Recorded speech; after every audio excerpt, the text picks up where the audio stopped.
Hello everyone, कैसे हैं आप सब। मैं उम्मीद करता हूं आप सब अच्छे होंगे। जी हाँ दोस्तों, मेरा नाम है शाहनवाज अहमद, आप देख रहे हैं सच्चाई ना लाइव। दोस्तों, ध्रुव राठी जी का एक वीडियो जो है आज बहुत ज़्यादा जो है सोशल मीडिया पर धूम मचा रहा है। ध्रुव राठी जी जो है ना एक बहुत ही बड़े यूट्यूबर हैं और इंडिया के अंदर जो है इंडिया के राजनीतिक बारीकियों पर जो है उनकी पेनी नज़र रहती है। और जो सत्ताधारी पार्टी के कुछ लोग और सत्ताधारी पार्टी के जो बड़े स्टार नेता जो है जो भी प्रोपोगंडा जो भी जो है एजेंडा लेकर आते एक समुदाय के प्रति जो है मतलब नफरत दूसरे समुदाय के अंदर जो है पैदा करना हो, इस तरह की बहुत सारी बुराइयों को जो है देश के अंदर जो रणनीति के तहत जो है ये काम को कराती हैं। और उन्हीं कामों को वो फैक्ट के तौर पर जो है सामने लाते हैं, जनता के सामने करते हैं, रखते हैं, ताकि लोग जो गुमराह होते हैं वो गुमराही से बच सकें। लोग जो इनके एजेंडे में आते हैं और जो लोग इनके ऊपर जो है आंख बंद करके भरोसा करते हैं वो इनके इस वीडियो को देखकर उनकी आंख खुल जाए, इसी तरह की वो वीडियो बनाते हैं और जनता को अवेयरनेस कराते हैं। दोस्तों, उसी प्रकार की एक वीडियो जो सोशल मीडिया पर आज बहुत तेजी के साथ जो है धूम को मचा रही है। लोग जो है उनकी वीडियो को देखकर वाहवाही कर रहे हैं, लोग उनको जो है शाबाशी दे रहे हैं। तो आइए हम उसी वीडियो के पर जो है आज रिएक्शन करेंगे और मुझे उम्मीद है कि आपको ये वीडियो अच्छी लगेगी। बहुत प्यारी वीडियो है, तो आइए।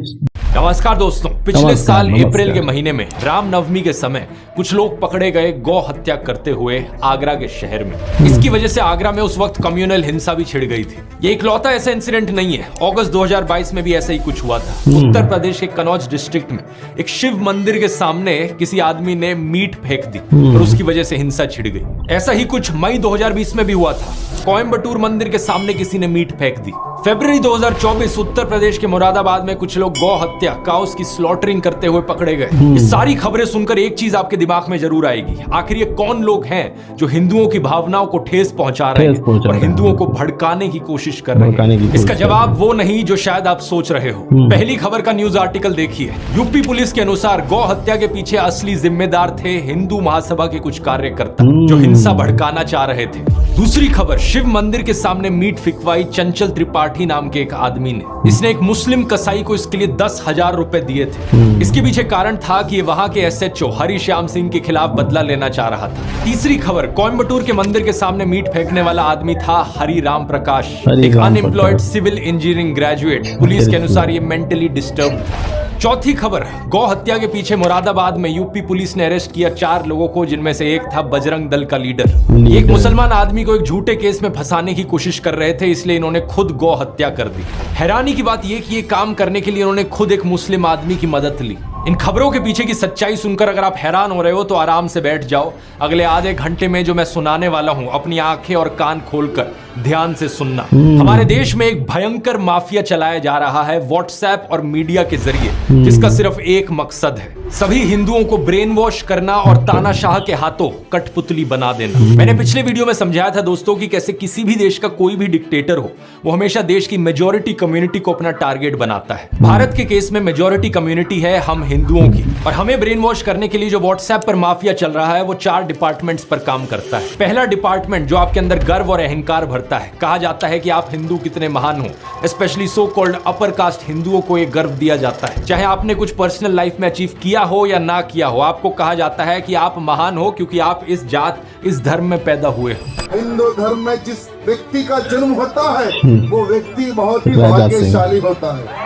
अच्छा। दूसरा डिपार्टमेंट कहता है कि आप पर सदियों से अत्याचार हुआ है, ये देखो आप कितने बड़े विक्टिम हो। तीसरा डिपार्टमेंट, आप खतरे में हो, देखो हमें उन लोगों से खतरा है, वो कभी भी आकर हमें खत्म कर सकते हैं। और चौथा डिपार्टमेंट जो नरेंद्र मोदी को मसीहा बनाता है, आपको कहा जाता है कि अगर आपको कोई बचा सकता है तो सिर्फ वही एक इंसान है जो आपको आकर बचाएंगे, इसलिए सिर्फ उन्हें ही वोट दो। दुनिया का सबसे बेस्ट प्राइम मिनिस्टर है। बाप जो पैदा किया उससे बड़ा मोदी है, उतना वो भगवान है। भगवान भारत भी भगवान का वरदान बन के आए हैं। इस वीडियो में तीसरे और चौथे डिपार्टमेंट को गहराई से समझते हैं, ये जानने के लिए कि लोगों को क्या क्या दिखाया जाता है उन्हें ब्रेन वॉश करने के लिए।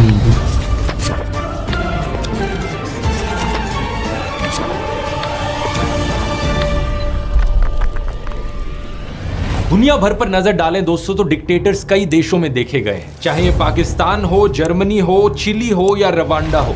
लेकिन सभी डिक्टेटर्स के द्वारा टारगेट हमेशा मेजॉरिटी कम्युनिटी को किया जाता है। पाकिस्तान के देश में सुन्नी मुस्लिम्स मेजॉरिटी में है, तो उन्हें ब्रेन वॉश करने के लिए झूठी खबरें फैलाई गई कि कैसे देश की बाकी माइनॉरिटीज उनके लिए खतरा बन रही हैं। हिंदू, क्रिश्चियन, सिख, शिया मुस्लिम्स, अहमदिया मुस्लिम्स या फिर सूफी मुस्लिम्स ही क्यों ना हो। 2021 में बीबीसी ने वीडियो रिपोर्ट अपलोड करी थी जिसमें दिखाया गया कि पाकिस्तान की स्कूल की किताबों में कैसा नफरतखोर प्रोपेगेंडा मौजूद है जिसके जरिए बच्चों के दिमाग में जहर डाला जाता है। उन्हें ये कहानियां सुनाई जाती हैं कि कैसे हिंदूज और सिख्स ने लाखों औरतों बच्चों को मार दिया। मेरे पास मुताला पाकिस्तान बुक है और ये 11वीं और 12वीं जमात के लिए है। पेज नंबर 33 पे ये लिखा हुआ है, इंसानियत दुश्मन हिंदुओं और सिखों ने हज़ारों बल्कि लाखों औरतों, बच्चों, बूढ़ों और जवानों की इंतहाई बेदर्दगी और संगदिली से कत्ल किया और बेआबरू किया। और इतना ही नहीं, यहूदियों को भी इस्लाम का दुश्मन बताया जाता है। इसके अलावा इस 2016 की रिपोर्ट को देखो या फिर इस 2021 की रिपोर्ट को देखो जिसमें बताया जा रहा है कि कैसे अहमदिया मुसलमानों के खिलाफ भी हेट स्पीच देखने को मिलती है पाकिस्तान में। इस सब नफरत का नतीजा ये हुआ है कि पाकिस्तान आज के दिन बहुत ही बुरी हालत में है। पिछले साल की वर्ल्ड बैंक रिपोर्ट देखो, 40% पाकिस्तानीज बिलो पॉवर्टी लाइन है। बेरोजगारी एक बहुत बड़ी मुसीबत बनी फिर रही है और कुछ ही दिन पहले IMF ने बताया कि पाकिस्तान में इस फिस्कल ईयर में नियरली 25% की इन्फ्लेशन देखी जाएगी। पाकिस्तान की मेजॉरिटी कम्युनिटी सुन्नी मुस्लिम्स को इस नफरत के जाल में फंसकर ब्रेन वॉश होकर क्या मिला? एक ऐसा देश जो रहने लायक नहीं है, जहां लॉ एंड ऑर्डर का कोई नामो निशान नहीं है। मेजॉरिटी कम्युनिटी के अंदर एक डर की भावना जगाने के लिए किस तरीके का खबरों के साथ खेल खेला जाता है, इसका एक अच्छा उदाहरण देखने को मिलता है आज से 100 साल पहले अमेरिका में। साल 1919 की बात है। वॉशिंगटन में एक 22 साल का ब्लैक क्रिमिनल कुछ लोगों पर हमला करता है और चोरी करता है। जिन लोगों पर हमला किया जाता है उनमें से एक स्कूल टीचर थी जो खुद एक ब्लैक औरत थी। इस इंसिडेंट को लेकर एक इंटरेस्टिंग बात यह है कि वॉशिंगटन के जो सारे अखबार थे उस वक्त के, वो या तो इस खबर को रिपोर्ट ही नहीं करते या फिर इसे पूरी तरीके से दबा देते। लेकिन 5 दिन बाद सेम शहर में सेम क्रिमिनल जब एक व्हाइट औरत पर हमला करता है तो सारे अखबारों की ये फ्रंट पेज खबर बन जाती है। इसकी वजह से अगले कई हफ्तों तक वॉशिंगटन में दंगे देखने को मिलते हैं ब्लैक्स और व्हाइट्स के बीच। 39 लोगों को मारा जाता है और 150 से ज्यादा लोग जख्मी हो जाते हैं। जो एक्चुअल क्रिमिनल था इस केस में, उसका अरेस्ट सिर्फ 1 साल बाद ही देखने को मिलता है जब वो कोई एक नई चोरी करता है। वॉशिंगटन पोस्ट जो उस वक्त भी एक अखबार था, वो 100 साल बाद 2019 में उस इंसिडेंट को लेकर खेद जताता है। आर्टिकल में लिखता है कि उन्हें रिग्रेट है अपने रेशियल पास्ट को लेकर। आज दोस्तों ऐसी ही कहानियां हमारे देश में दोहराई जा रही हैं। कुछ महीने पहले आपने एक खबर सुनी होगी श्रद्धा वालकर की, एक हिंदू औरत जिसे बहुत ही बेरहमी से मार दिया गया उसके मुस्लिम बॉयफ्रेंड आफ्ताब अमीन पूनावाला के द्वारा। शॉकिंग बात यह थी कि इसमें इसकी बॉडी को काट कर फ्रिज में रखा था, लेकिन हमारे गोदी मीडिया ने इस एक इंसिडेंट का इस्तेमाल किया सभी मुसलमानों के खिलाफ नफरत फैलाने के लिए। इसकी वजह से national broadcasting and digital standards authority NBDSA ने 50,000 रुपए का फाइन लगा दिया मुकेश अंबानी के चैनल न्यूज 18 पर। 4 शोज जिन्हें एंकर किया गया था अमीश देवगन और अमन चोपड़ा के द्वारा, इन्होंने नफरत फैलाई थी। 1 लाख रुपए का फाइन टाइम्स नाउ नव भारत पर भी लगाया गया इसी चीज को लेकर। इस इंसिडेंट का इस्तेमाल करके सोशल मीडिया पर भी भरपूर तरीके से नफरत फैलाई गई। एक गोदी इन्फ्लुएंसर ने बॉलीवुड एक्ट्रेस सोनाक्षी सिन्हा की फोटो अपलोड करी उनके मुस्लिम दोस्त के साथ। श्रद्धा की खबर को देखते हुए शत्रुघ्न सिन्हा ने दहेज की लिस्ट से फ्रिज को हटा लिया है। सुदर्शन न्यूज ने एक प्रोग्राम चलाया जिसकी हेडलाइन थी, मेरा अब्दुल ऐसा नहीं है की हकीकत। एक और गोदी इन्फ्लुएंसर ने ट्विटर पर पोस्ट किया, आपका अब्दुल भी वैसा ही है। जी न्यूज ने ट्वीट करके प्रोग्राम चलाया, मेरा अब्दुल वैसा नहीं है वालों के लिए सबसे बड़ा सबक है ये केस। और ऑफ कोर्स व्हाट्सएप माफिया ने भी अब्दुल शब्द का इस्तेमाल करके बहुत सारे जहरीले मैसेजेस फैलाए। ये सारे पोस्ट और मैसेजेस सिर्फ एक चीज साबित करना चाहते हैं कि हर एक मुसलमान आदमी एक पोटेंशियल खूनी है। अब्दुल शब्द का प्रयोग यहाँ पर सभी मुसलमानों को डिनोट करने के लिए किया जा रहा था। कुछ ही दिन पहले एक और ऐसी खबर आई कर्नाटका से, जहां पर एक मुस्लिम आदमी फयाज ने एक हिंदू लड़की नेहा को मार दिया। एक बार फिर से ये सारे गोदी इन्फ्लुएंसर्स और व्हाट्सएप माफिया को चलाने वाले एक्टिवेट हो गए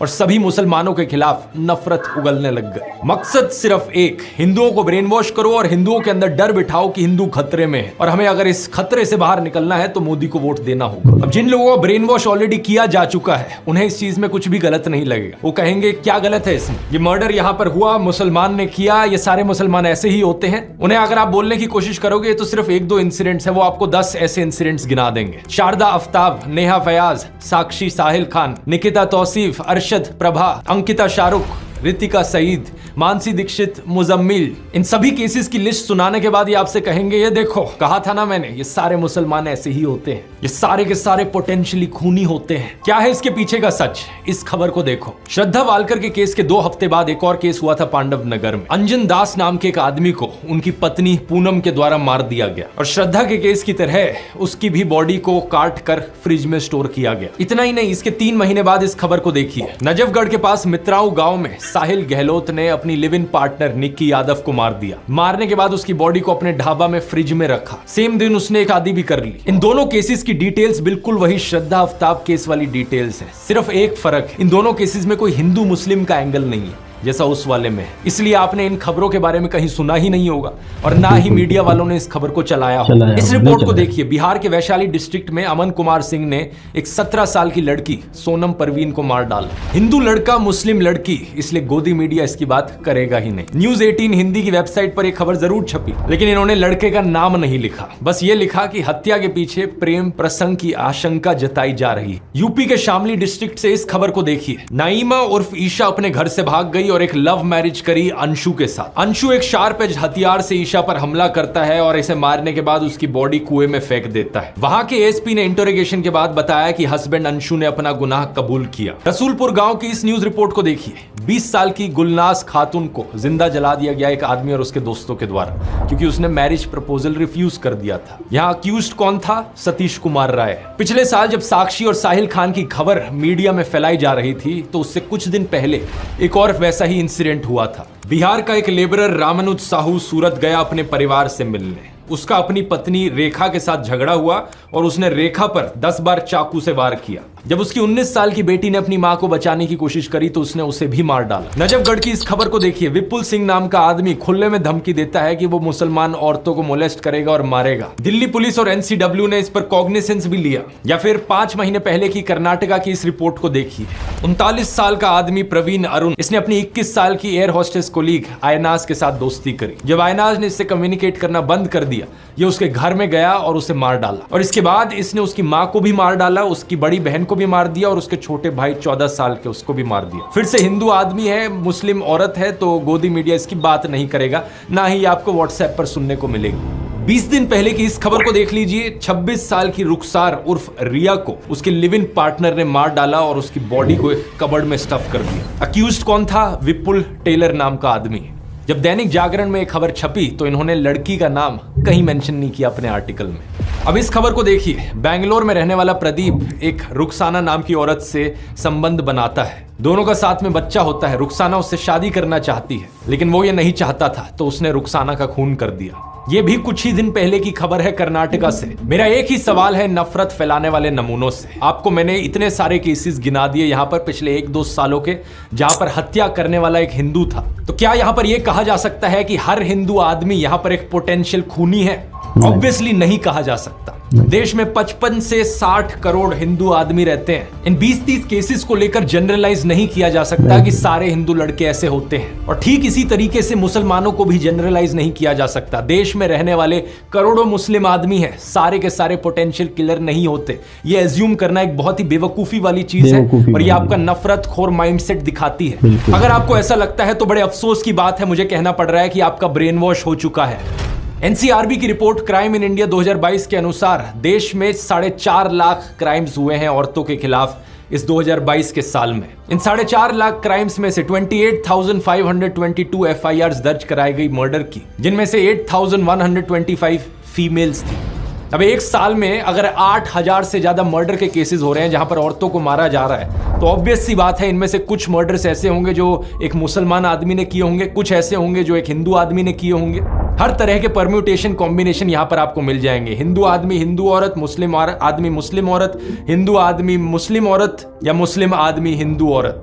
और सिर्फ हिंदू मुस्लिम ही नहीं, सभी धर्मों के आपको कॉम्बिनेशन मिल जाएंगे, क्योंकि 8,000 यहाँ पर बहुत बड़ा नंबर होता है। प्रॉब्लम यह है कि जिन लोगों का ब्रेन वॉश हो चुका है उनकी आवाज सिर्फ तब निकलती है जब उन्हें दिखता है कि हत्या करने वाला एक मुस्लिम आदमी था और जिसकी हत्या हुई वो एक हिंदू औरत थी। लेकिन इन सब लोगों के मुंह पर चुप्पी लग जाती है जब दिखता है कि यहाँ एक हिंदू औरत को हिंदू आदमी के द्वारा मारा गया या फिर एक मुस्लिम औरत को हिंदू आदमी के द्वारा मारा गया। किसी भी नॉर्मल इंसान में अगर इंसानियत है तो वो इन सभी केसेस के खिलाफ आवाज उठाएगा जहां जहां औरतों का अत्याचार हो रहा है। कोई भी सेंसिबल आदमी यहां पर कहेगा सरकार को कि यहां सारे क्राइम्स को क्यों नहीं रोका जाता जो सारी औरतों के खिलाफ हो रहे हैं। असलियत में सॉल्यूशन ढूंढने की जरूरत है इस चीज को लेकर। ऐसा तो होगा नहीं कि पुलिस एक एरिया को सेफ बनाएगी सिर्फ हिंदू औरतों के लिए और मुस्लिम औरतों के लिए वो एरिया अनसेफ रहेगा।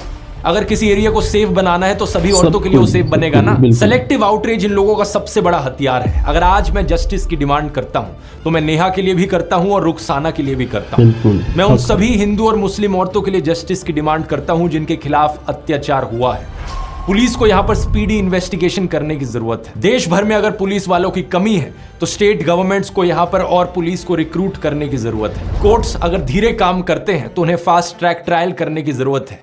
तारीख पे तारीख देना उन्हें बंद करना होगा और खून करने वाला चाहे हिंदू हो या मुसलमान हो उन सबको स्ट्रिक्टेस्ट पनिशमेंट दी जानी चाहिए।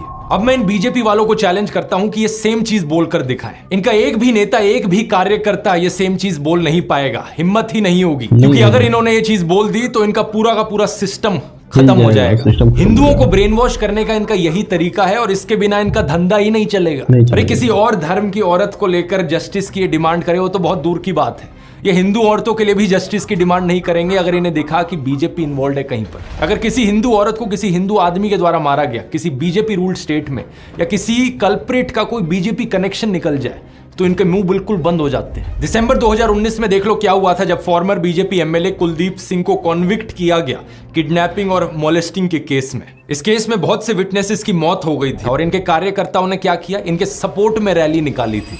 विधायक जी सरासर निर्दोष हैं, उनको फंसाया जा रहा है। कुछ महीने पहले एक IIT BHU का केस हुआ जहां पर 3 अक्यूज थे, कुणाल पांडे, सक्षम पटेल और अभिषेक चौहान। ये बीजेपी IT सेल की वाराणसी यूनिट का हिस्सा थे। इन्होंने अपनी फोटोज पोस्ट करी थी JP नड्डा के साथ, अनुराग ठाकुर के साथ, UP CM आदित्यनाथ के साथ। क्या लगता है आपको यहां पर किसी हिंदू औरत की इन्हें चिंता थी? बिल्कुल नहीं थी, क्योंकि इस केस में इनके खुद के लोगों पर आरोप लगा था बलात्कारी का। उत्तराखंड का ये केस देख लो, 19 साल की अंकिता भंडारी का। ये एक रिजॉर्ट में काम करती थी और इस रिजॉर्ट के owner farmer BJP politician Vinod Arya के बेटे पुलकित आर्या थे। इस पर इल्जाम लगा कि इसने अंकिता को मोलेस्ट किया और उसकी हत्या कर दी। लड़की के पापा को एक से दूसरे पुलिस स्टेशन तक भागना पड़ा FIR रजिस्टर करवाने के लिए।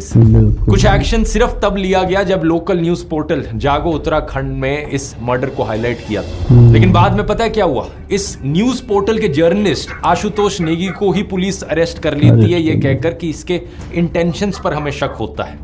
अंकिता भी हिंदू थी, लेकिन क्या व्हाट्सएप पर आपने इस मैसेज को पढ़ा? कभी नहीं पढ़ा होगा, क्योंकि इनका माफिया चल रहा है। श्रद्धा वालकर के केस में तो मुस्लिम ऑर्गेनाइजेशन जमात-ए-इस्लामी हिंद ने उसे कंडेम भी किया और किलर को लेकर हार्शेस्ट पनिशमेंट भी मांगी।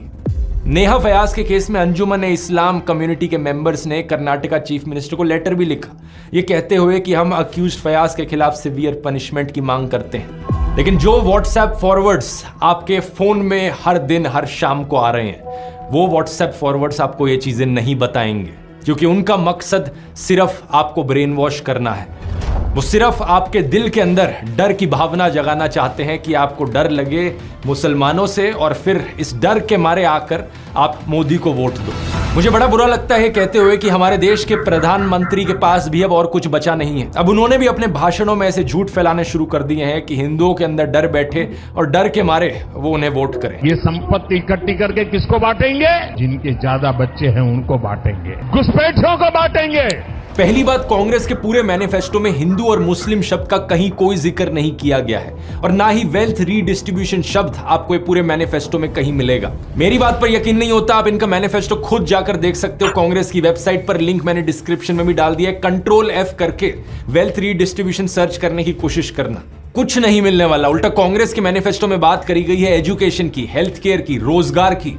इन्होंने कहा है कि ये 22 करोड़ लोगों को गरीबी से बाहर निकालेंगे, करोड़ों नौकरियां देंगे। राहुल गांधी ने अपनी स्पीच में भी ऐसा ही कहा था कि जितने रुपए नरेंद्र मोदी ने अडानी को दिए उतने रुपए ये गरीबों को देंगे, मजदूरों को, किसानों को और युवाओं को देंगे। जितना पैसा उन्होंने अरबपतियों को दिया उतना पैसा हम गरीबों को, पिछड़ों को, दलितों को, आदिवासियों को उठा के दे देंगे। दूसरी बात, प्रधानमंत्री ने बड़ी बेशर्मी से मुस्लिम्स पर वही स्टीरियोटाइप थोप दिया जो इनके व्हाट्सएप माफिया में फैलाया जाता है कि मुसलमान तो हमेशा ज्यादा बच्चे पैदा करते हैं। क्या प्रधानमंत्री ये खुद 5 भाई बहन नहीं है क्या? यूपी चीफ मिनिस्टर आदित्यनाथ को देख लो, उनके खुद 3 भाई और 3 बहन है। ये जो परसेप्शन बनाया जाता है कि मुसलमान ज्यादा बच्चे पैदा करते हैं, ये बिल्कुल बकवास परसेप्शन है, क्योंकि सरकारी रिपोर्ट्स को आप देखोगे तो ज्यादा बच्चे पैदा करना इसका फीमेल लिटरेसी से रिलेशन है। लक्षद्वीप में 96% लोग मुस्लिम हैं, लेकिन वहां की फीमेल लिटरेसी हाई है, इसलिए वहां का फर्टिलिटी रेट बहुत कम है। ऑन एवरेज लक्षद्वीप में एक औरत सिर्फ 1.4 बच्चे पैदा करती है, लेकिन देश भर में ये एवरेज 2 पर है। अब बिहार जैसी स्टेट को देख लो जहां पर फीमेल लिटरेसी सबसे कम है, इसलिए बिहार बर्थ रेट में सबसे ऊपर है। कुछ जगहों पर ये जो लोकलाइज ट्रेंड देखने को मिलता है जहां मुस्लिम्स का फर्टिलिटी रेट थोड़ा सा ज्यादा है बाकी रिलीजन से, इसके पीछे कारण भी लिटरेसी रेट है, क्योंकि हिस्टोरिकली मुस्लिम्स का लिटरेसी रेट हमेशा थोड़ा सा पीछे था, लेकिन अब मुस्लिम्स का बर्थ रेट सबसे तेजी से कम हो रहा है। लेकिन प्रधानमंत्री मोदी को इन फैक्ट से क्या फर्क पड़ता है, उनका तो एक ही फंडा है, झूठ बोलो झूठ बोलो झूठ बोलो।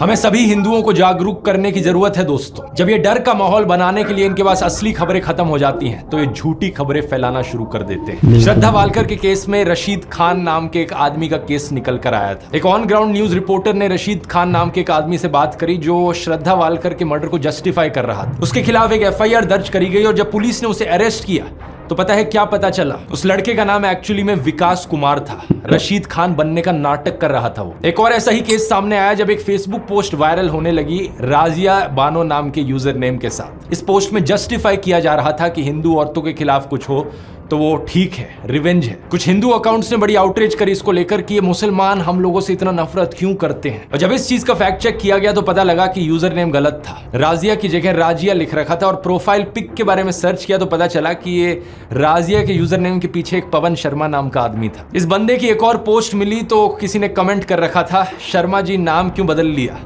तो उस आदमी ने लाफिंग इमोजीज के साथ रिप्लाई किया, पवन भाई अब मुल्ली बनोगे क्या, सॉरी मुल्ला। और इसने रिप्लाई किया, just wait and watch dear. कुछ लोग नफरत के पागलपन में इतने अंधे हो गए हैं कि ये खुद से नफरत की खबरें फैलाते हैं ताकि इंजाम वहां मुसलमानों पर डाला जा सके, उनकी इमेज को बदनाम किया जा सके। वीडियो के शुरू में मैंने आपको ऐसे ही कुछ किस्से सुनाए थे जहां पर बजरंग दल और हिंदू महासभा के मेंबर्स ने जाकर गौ हत्या करी, और वो भी इसलिए ताकि किसी मुसलमान पर इंजाम डाला जा सके कहकर कि ये देखो ये मुसलमान लोग हैं जो हमारी गौ माता की हत्या करते हैं। यहाँ पर एक बहुत बहुत बड़ा खेल खेला जा रहा है दोस्तों। झूठी खबरें कितनी ज्यादा फैलाई जा रही हैं आप यकीन नहीं करोगे। एक यूजर अभिषेक कुमार अपने आप को मोदी का परिवार कहते हैं, ये वीडियो शेयर करते हैं जहां पर कुछ लड़कियां एक आदमी के पीछे भागकर उसे डंडों से मार रही हैं। लिखा जाता है वीडियो कहां से है ये पता नहीं, लेकिन ये देखकर बहुत अच्छा लगा कि हिंदू बेटियों ने लव जिहादियों को सबक सिखाना शुरू कर दिया है। अगर सर्च करके देखोगे वीडियो कहां से है, उत्तर प्रदेश का ये इंसिडेंट है 2018 का, और जिस आदमी को मारा जा रहा है उसका नाम है कपिल चौहान,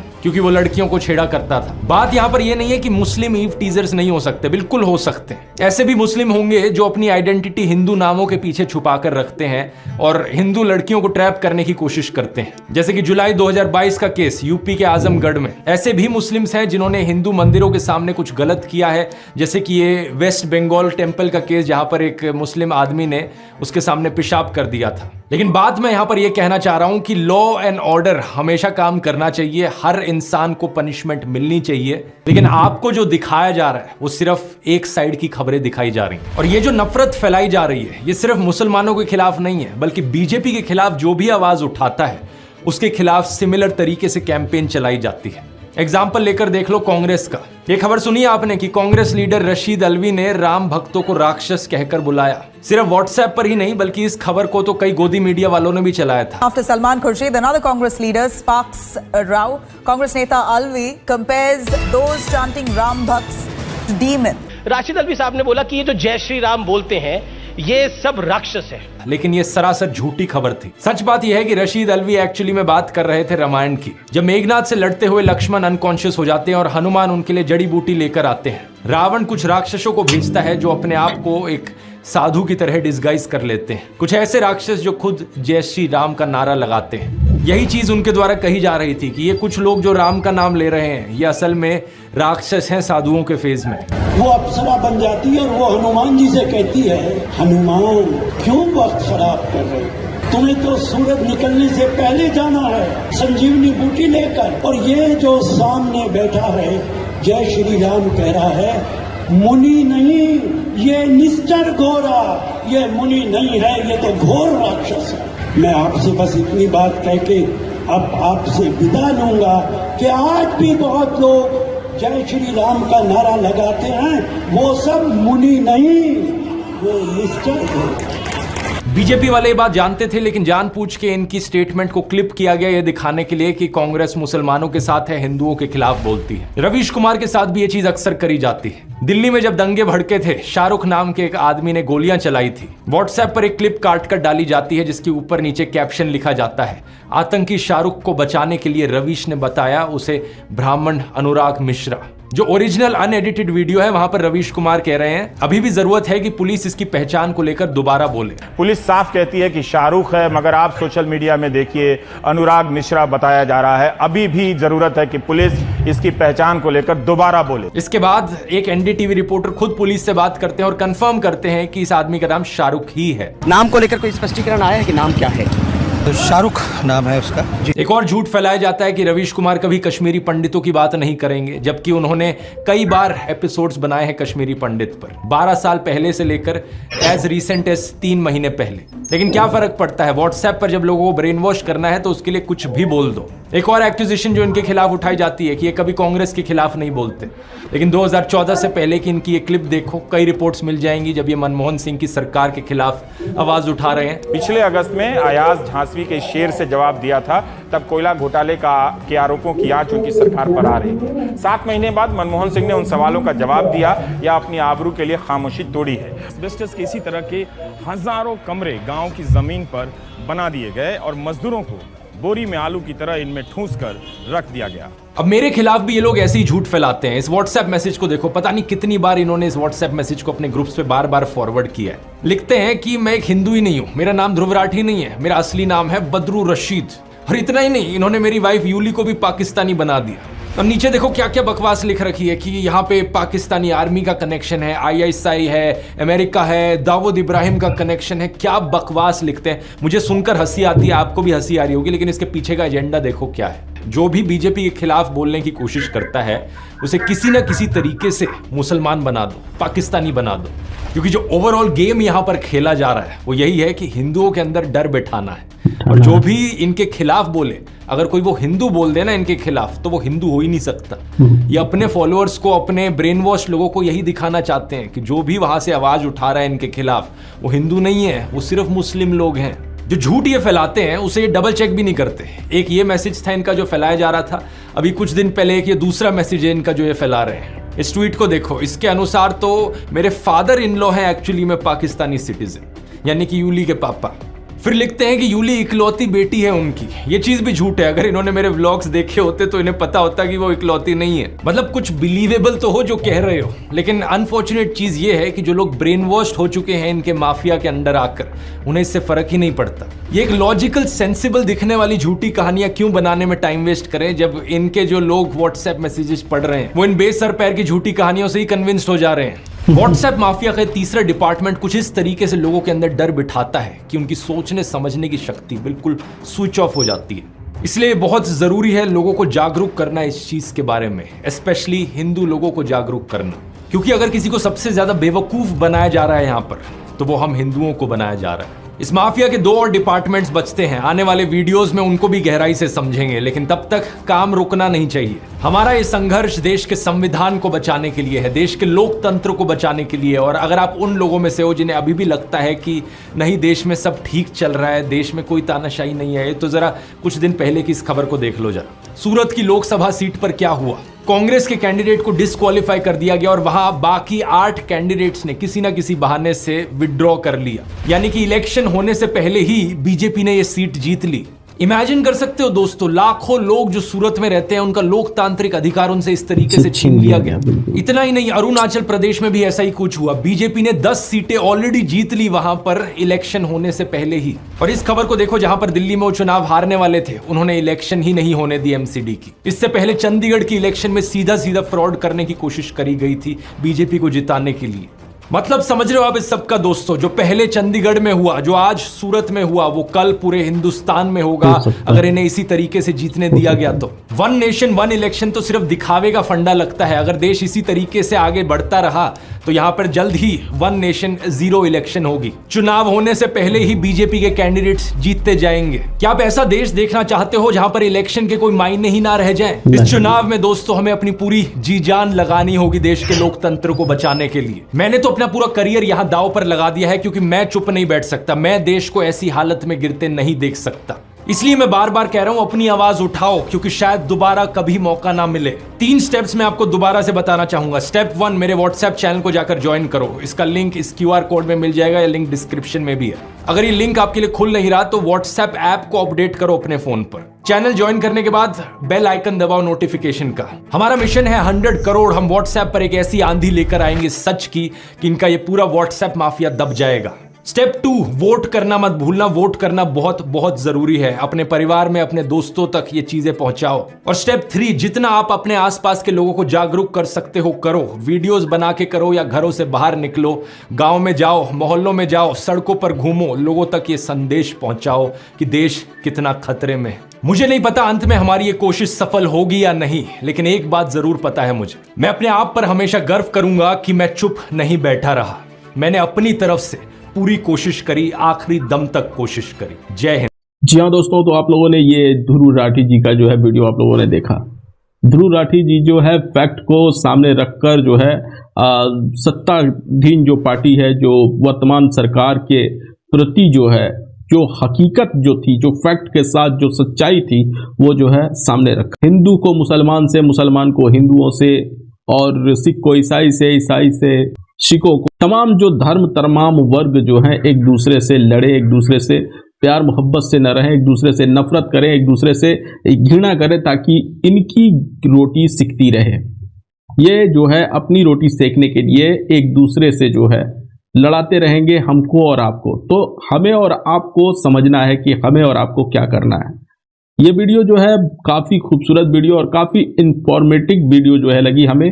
और इस वीडियो से मुझे ही नहीं बल्कि पूरे जो भी भाई मेरा ये वीडियो देखेगा, उस सभी भाइयों को जो है इस वीडियो से बहुत कुछ सीखने को मिलेगा।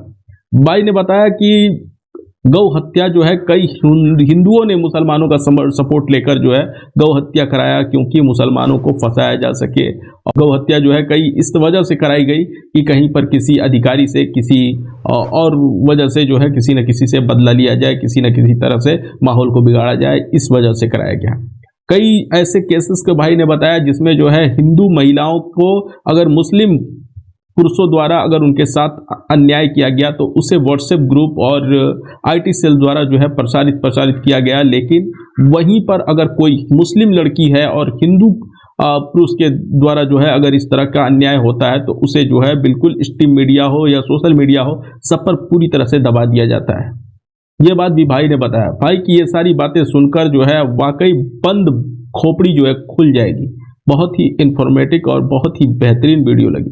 आपको कैसा लगा ये वीडियो? आपका क्या राय है इस वीडियो पर, आप मुझे कमेंट में जरूर बता सकते हैं। या दोस्तों, अगर आप लोगों को ये वीडियो पसंद आती है तो वीडियो को लाइक कर दीजिए, चैनल को सब्सक्राइब करके बेल आइकन जरूर दबाएं। अगर आप लोग इस वीडियो को फेसबुक पर देख रहे हो तो वीडियो को लाइक करके पेज को फॉलो कर दीजिए। या दोस्तों, चलिए फिर मिलेंगे नेक्स्ट वीडियो में। तब तक आप लोग अपना बहुत ख्याल रखिए। नमस्कार।